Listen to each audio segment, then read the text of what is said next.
Before you start saying things like what is the use of money and stuff like that, and that happens when you're very young also and you're nicely living off your parents' money.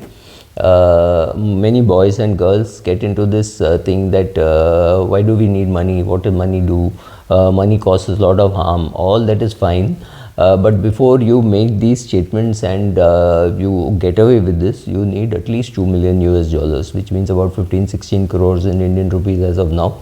Once you have that, you can start talking about paisa kya hai, who needs money and stuff like that.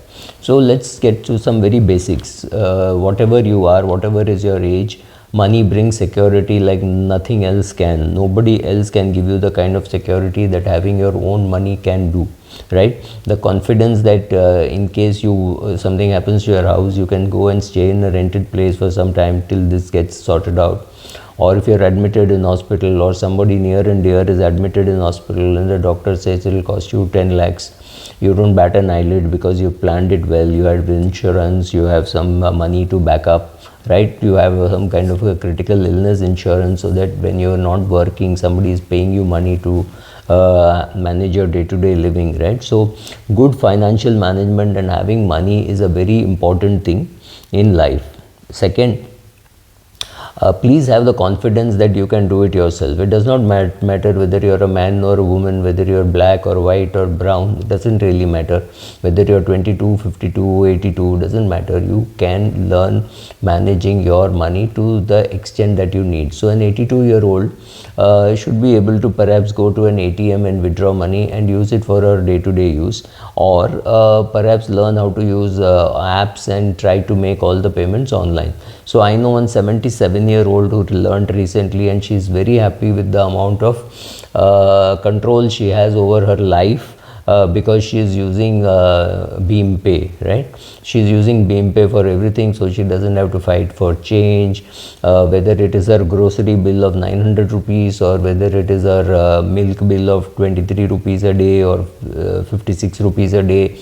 Whatever it is, she is able to handle all those payments because her son taught her how to use the apps, right?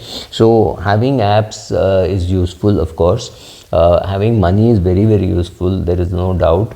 You have control over what you do, and believe me, everyone can learn it. Don't get into the thing that, my father should handle my portfolio, my mother should handle my portfolio. I mean, no, it's never the mother. It is the father, it is the husband, it is the brother, it is the son, somebody who handles the portfolio. Look at the big risk that you run, especially if a person is very close. There's some chance that there is a fallout.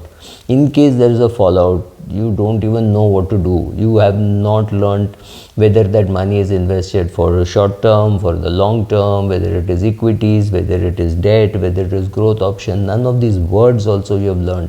That's not right. So whether you're a man or a woman, you have to learn. If you're a man and you're 23 years of age and your father is handling, very good, but sit with him and learn. Don't just say, oh, my father does everything, I only sign where he wants me to sign.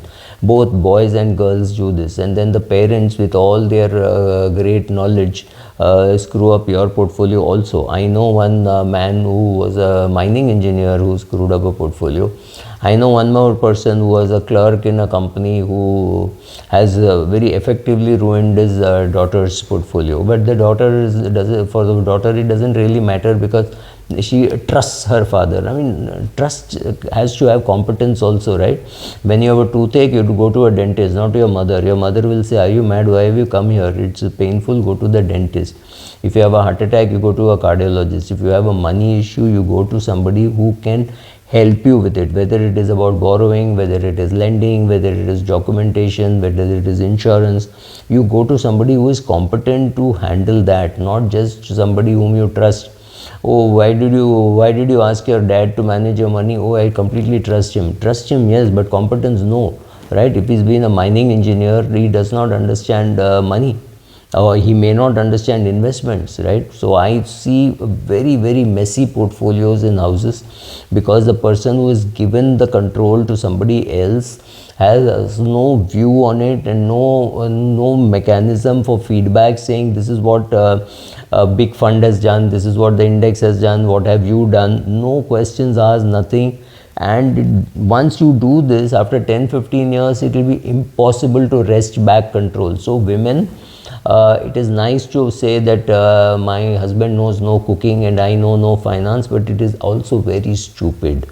Because if you want to take back control, how will you take back control? If you want to do a survey, review of how is the equity portfolio done, in 5 years you find that the equity portfolio has returned 6% or 5.8%.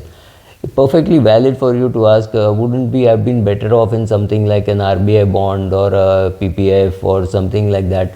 You're not getting great returns, and he might have an answer, he may not have an answer, right? So get into managing your money, get into at least reviewing what is done. So tell your husband, if he is managing your money, it's fine if you invest, but since these are all EORS investments, the message is coming to me also. So can we sit and look at our portfolio, what it is doing? So if you find that he's doing a bad job, maybe you shut your mouth for that minute, but later on you don't allow him to invest your money. You start putting it through somebody else. You start investing in an index fund. Maybe you do something like that.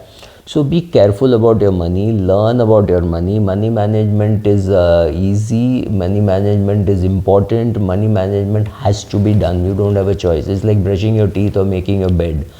You may or may not like it, but the fact is you have to handle and manage your own money, because at some stage of your life you will be alone and doing it. Let us say your husband is 5 years younger to you and you live 5 years longer than he lived, which means you're talking of at least 10 years of being alone, right? So for 10 years you have to manage your money. So all the more reason for you to learn about finances and then decide how to manage it, rather than just say, oh, somebody else is doing it. Thank you.